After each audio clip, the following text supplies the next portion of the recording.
Chapter 1. The Prophecy and Birth of Jesus. A long time ago, in the small town of Nazareth, there lived a young woman named Mary. She lived a simple and peaceful life.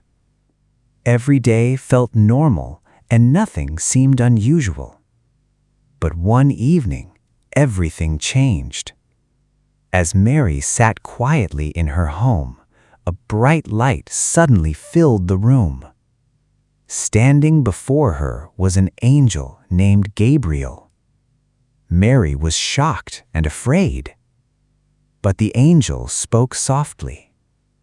"Do not be afraid, Mary. God has chosen you for something very special." Mary listened carefully as Gabriel continued. "You will give birth to a son, and you will name him Jesus. He will become great, and people will know him across the world." Mary could hardly believe what she was hearing. She asked, "How is this possible?" Gabriel explained that this child would come through the power of God, and that nothing is impossible for him. Even though Mary was nervous, she trusted God. She quietly said, "I will do what God asks of me." Not long after this, Mary's husband-to-be, Joseph, learned that Mary was expecting a child. At first, he became confused and worried. But one night, while Joseph was sleeping, an angel appeared to him in a dream. The angel said, "Do not be afraid to stay with Mary. The child she carries is special. His name will be Jesus." When Joseph woke up, he felt peace in his heart. He trusted the message and stayed beside Mary. Around that time, the Roman emperor ordered that everyone must return to their hometown to be counted. This meant Joseph and Mary had to leave Nazareth and travel all the way to Bethlehem. The journey was not easy.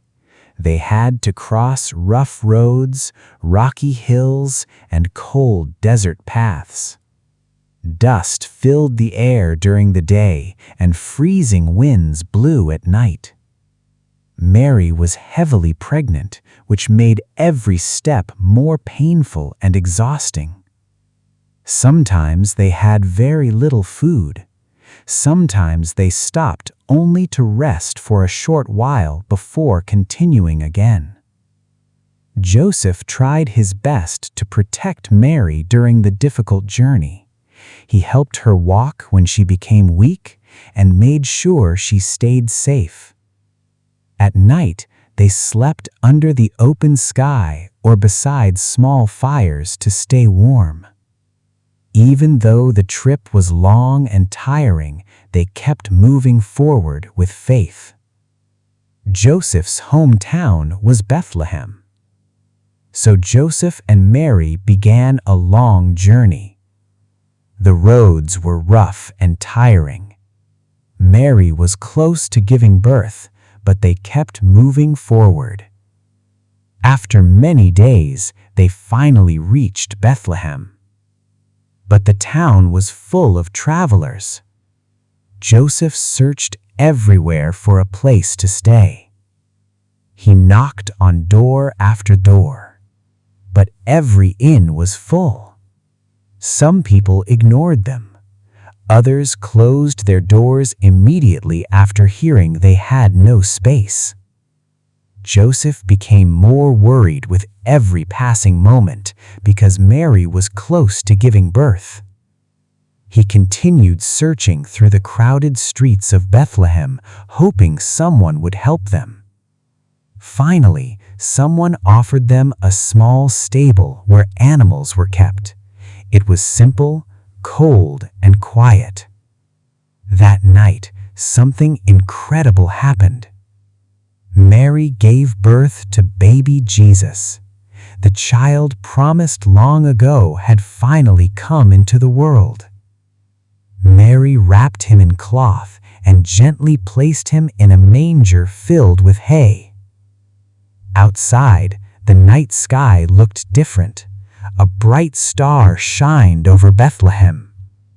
People from faraway lands noticed the strange star.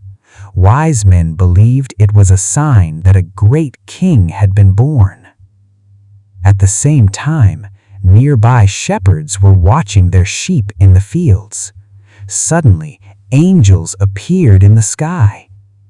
The shepherds became terrified. But the angel said, "Do not be afraid. I bring good news. Tonight a Savior has been born in Bethlehem." Then the sky filled with angels praising God. The shepherds quickly ran to Bethlehem, and there, inside the small stable, they found Mary, Joseph, and baby Jesus lying in the manger. Everything was exactly as the angels had told them. The shepherds looked at the child in amazement. They knew this night was special. And so, in a humble stable, in the quiet town of Bethlehem, the story of Jesus began. A story that would one day spread across the entire world. End of chapter 1.